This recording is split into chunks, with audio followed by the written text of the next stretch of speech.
All right, let's get right into it. Have you ever looked at a business and thought, how did they see that coming? Well, it's not a crystal ball. Chances are they're using a tool called PESTLE Analysis. And if you really want to get a handle on the huge forces that are shaping your industry, I mean, the really big picture stuff, this is the framework you absolutely need to know.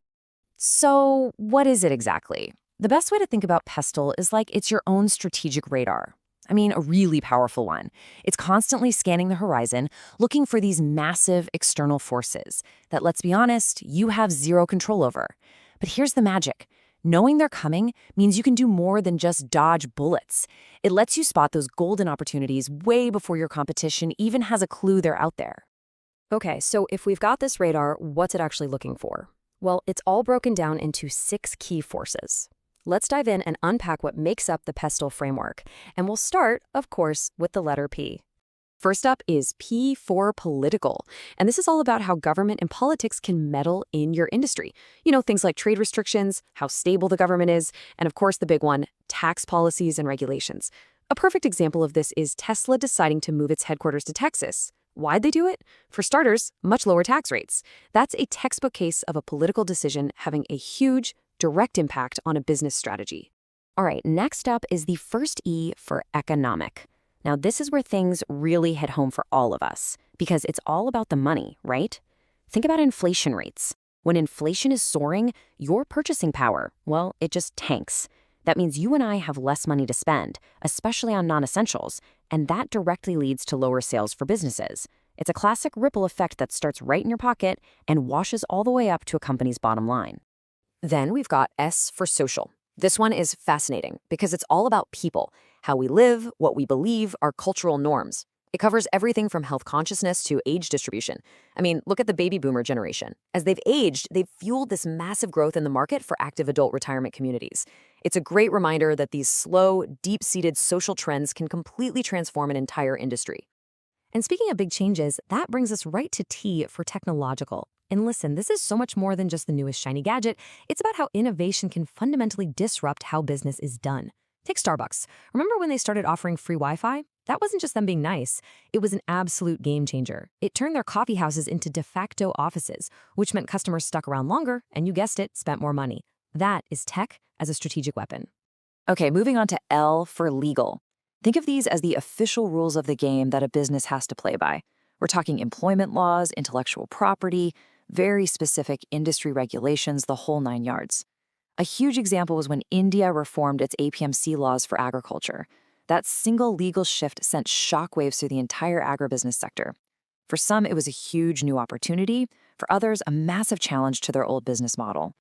And that brings us to our last letter, the second E for environmental. And let me tell you, this one is getting bigger every single day. This covers the physical environment, climate change, pollution, but also the increasing scrutiny on a company's carbon footprint. It's gone way past being a nice to have. Now, environmental stewardship is a core expectation. Your customers demand it, your investors are watching, and regulators are definitely enforcing it. Okay, so now you know the 6 forces. But so what, right? The real question is, how do you go from just a big list of factors to something you can actually use, a real actionable strategy? Let's get into the how-to part of this. It really boils down to a 4-step process. First, you just map the landscape, get all those relevant forces out on the table. But then, and this is key, you have to filter it. Ask yourself, is this information relevant right now? Is it credible? Once you've got the important stuff, you start looking for your growth moats, those advantages that can help defend your business. And then the final step is integration. You take all these brilliant PESTLE insights and they plug directly into the opportunities and threats portion of a SWOT analysis. It's how you connect that 30,000-foot view right down to your strategy on the ground. And that's really the heart of it, isn't it? This quote says it all. PESTLE is not about just listing a bunch of facts. It's about seeing the entire chessboard. The person who wins isn't the one who just knows what their next move is. It's the one who sees the whole board and is thinking 3, 4, 5 moves ahead. That's what strategic thinking is all about. All right, so knowing the framework is step 1, but actually using it effectively, that's a whole other level. There are a couple of really common traps people fall into that can make this whole exercise a waste of time. So let's talk about how to execute this like a pro. Okay, here is trap number 1, and it's a big one. Collecting trivia instead of insights. The amateur just lists facts and figures. It becomes this massive data dump. But the pro turns that information into a decision.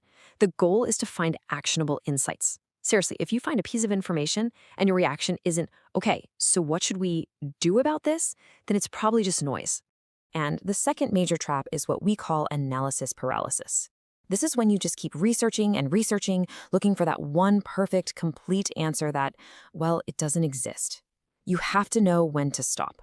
The goal is not perfection. The goal is to gather enough intelligence to make a solid, confident decision and then to act. Okay, enough with the theory. Let's make this real. We're going to apply everything we've talked about to a real-world case study, the agribusiness sector and what it's facing as we look towards 2026. So let's start with a single, powerful social force, a number that is completely reshaping this industry, 60%. What is that? That's the percentage of consumers who now directly link their buying decisions to a brand's sustainability practices. That's not a niche anymore. That's a massive, mainstream force that agribusiness has to reckon with, right now. And this is where the rubber meets the road. Look at how this matrix translates those big, fuzzy forces into concrete actions. So the social force is Gen Z voting with their wallets for eco-friendly brands. Okay, what's the strategic response? Storytelling with transparency to show your impact. The technological force is AI becoming a gatekeeper for information. The response? Implement something called answer engine optimization. Environmental force, climate change threatening crops. The response? Invest in digital twins to model future scenarios. You see how it works? It's not just observing the storm, it's building a better boat. And ultimately, this is what it's all about. This quote nails it. PESTLE Analysis doesn't give you a perfect, rigid plan that's going to snap the moment things change. Because guess what? Things will change. Instead, it gives you a flexible strategy, one that's grounded in a clear vision. It helps you become like that bamboo in the storm, able to bend with these incredible forces of change but never, ever breaking. And in today's world, that's not just how you survive, that's how you win.